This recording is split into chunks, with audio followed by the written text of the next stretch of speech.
भैया चाचा हमारे एक वचन नहीं मानिया, अहाँ बखरी नगर में शादी नहीं करो। हम अपना बहन की समझा बुझा के आंगन भेज दिलो की बहन जो तू हमारा नाम से आंगन में तुलसी चौरा लगा दी है। तुलसी में एक लोटा जल भरी है और एक प्रत्येक दिन तुलसी में एक लोटा जल चढ़ी है। तुलसी जल तक तोरा आंगन में हरियर कचनार रहता तो समझ ली कि हमारे भाई नटुआ जाल सिंह जब है उस जगह सुख और शांति से अच्छा से आनंद से होते। समाज बाबू हमारे चाचा बरात लाज हिना बखरी के स्नान पर पहुंचलिए। कहना बहुरा मामा जे एक बेटी पर 700 बराती के सिर के पाग के भिमिल के बाती बना के जला के राख राख क्या 700 बराती के हाथ की लाठी के चुन्ही के पजार में बना के जला के राख राख क्या जैना बहुरा मामा के निधर पर जैना हमारा चाचा पर सर चला गया। हमारे चाचा के दहीना आय खिला लग। हमारे चाचा हमारा कान हाथ चला जहीना घूर के वापस राज भरौरा आ गई रहा। कहीना बहुरा मामा जहीना हमारा पर सर चलने लागल। हमारे घर के गुस्साओं माई कमला चिन्हा के रूप में आग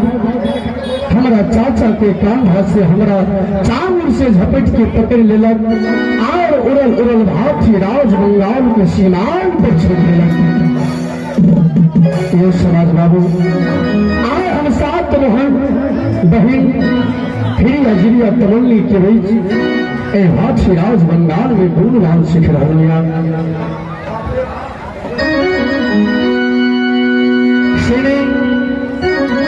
गुरुवन के मनावे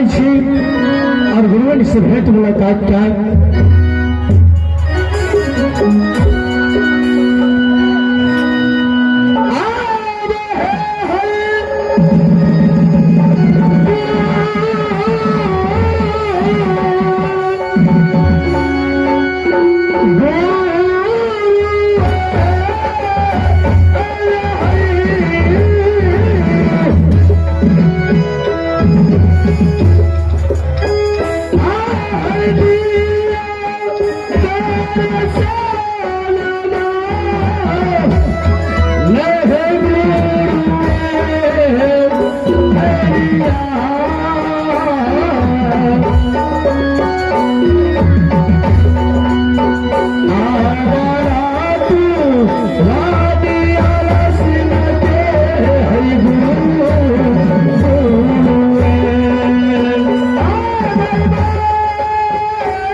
एगो परदेसी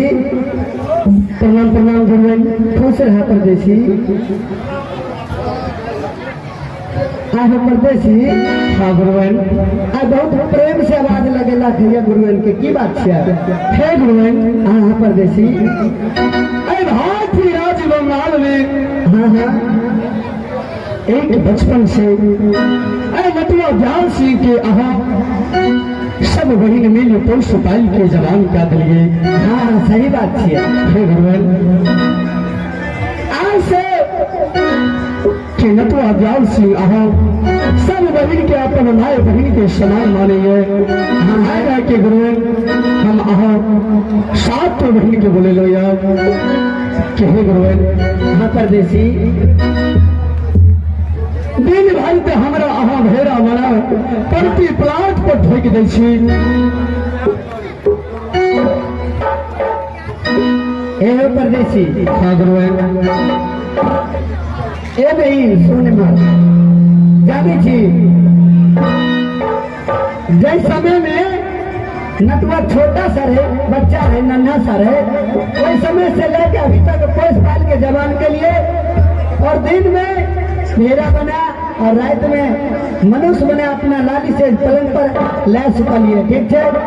आज परदेसी बहुत प्रेम से बोल गया और हमरा तोरा बहुत बढ़िया से बात करे थे सेल है तो जब तक नटुआ हमला अपना पास रहते एक न एक दिन मांग में सिंदूर तो भराइए लोगे नटुआ हाँ गुरुवन और सब बतावा कि तू की कर चाचा चले यहाँ से अपना महल ठीक है गुरुवन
Thank you.